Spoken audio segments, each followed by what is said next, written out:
नमस्कार, मेरा नाम है अभय राज और निष्पक्ष दिव्य संदेश के YouTube मंच पर आपका स्वागत है। लोकसभा चुनाव के बाद से उत्तर प्रदेश बीजेपी में सब कुछ ठीक नहीं चल रहा है। बीजेपी कार्य समिति में सरकार से बड़ा संगठन बताने वाले डिप्टी सीएम केशव प्रसाद मौर्य अब खुलकर मैदान में उतर गए हैं। कैबिनेट की बैठक के बाद कुंभ को लेकर प्रयागराज में हुई मीटिंग से भी केशव ने दूरी बनाए रखी और अब अपनी सरकार से सवाल पूछने लगे हैं। केशव प्रसाद मौर्य ने अपनी ही योगी सरकार को पत्र लिखकर पूछा कि संविदा और आउटसोर्सिंग से होने वाली भर्तियों में आरक्षण के नियमों का पालन कितना किया गया है। सीएम योगी आदित्यनाथ और डिप्टी सीएम केशव प्रसाद मौर्य के बीच कई बार मनमुटाव की खबरें आई हैं, लेकिन पिछले 7 सालों में पहली बार केशव ने फ्रंट फुट पर उतरकर मोर्चा खोल दिया है। सरकारी विभागों में संविदा और आउटसोर्सिंग से हुई नियुक्तियों को लेकर केशव मौर्य ने 15 जुलाई को नियुक्ति और कार्मिक विभाग के अपर मुख्य सचिव देवेश चतुर्वेदी को पत्र लिखा। इसमें उन्होंने कहा कि विधान परिषद के प्रश्नों की ब्रीफिंग के दौरान कार्मिक विभाग के अधिकारियों से आउटसोर्सिंग और संविदा पर कार्यरत कुल अधिकारियों और कर्मचारियों की जानकारी मांगी थी। केशव ने पूछा था कि संविदा भर्ती में आरक्षण के नियमों का कितना पालन किया गया। इसके अलावा उन्होंने 69,000 सहायक अध्यापक भर्ती में आरक्षण की विसंगति के बाद चयनित 6,800 आरक्षण वर्ग के अभ्यर्थियों को नियुक्ति देने के मुद्दे का जिक्र किया है। उनका मानना है कि शिक्षक भर्ती में आरक्षण का यह मुद्दा काफी दिनों से अटका है। इसके कारण ओबीसी वर्ग के अभ्यर्थी आंदोलन कर रहे हैं।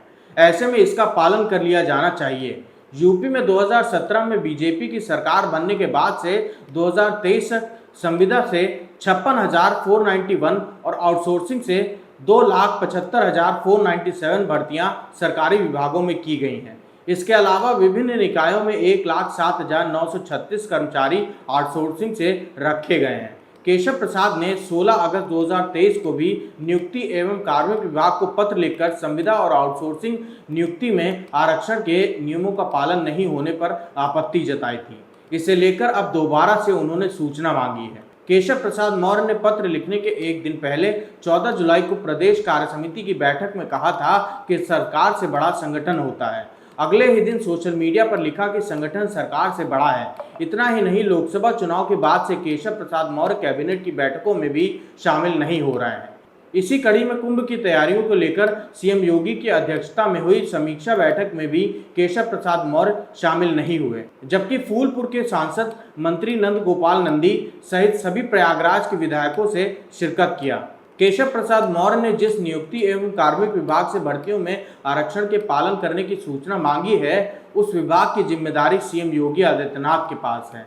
राजनीतिक विश्लेषकों की माने तो केशव प्रसाद मौर्य ने अब खुलकर मोर्चा खोल दिया है। जिस तरह से उन्होंने सूचना मांगी है, उसके राजनीतिक मकसद को भी समझा जा सकता है। नियुक्ति एवं कार्मिक विभाग सीएम के पास है।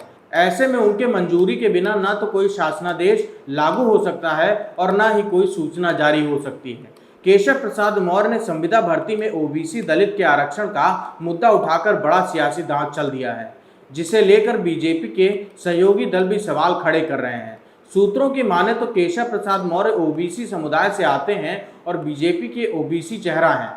लोकसभा चुनाव में जिस तरह ओबीसी के वोटर छिटके हैं, उसे लेकर बीजेपी की चुनौती पहले से ही बढ़ गई है। इसीलिए केशव प्रसाद मौर्य की अब इस मुद्दे को उठाकर अपनी ओबीसी की पहचान को बनाए रखने की मंशा है, लेकिन उनके इस कदम से टकराव और बढ़ेगा।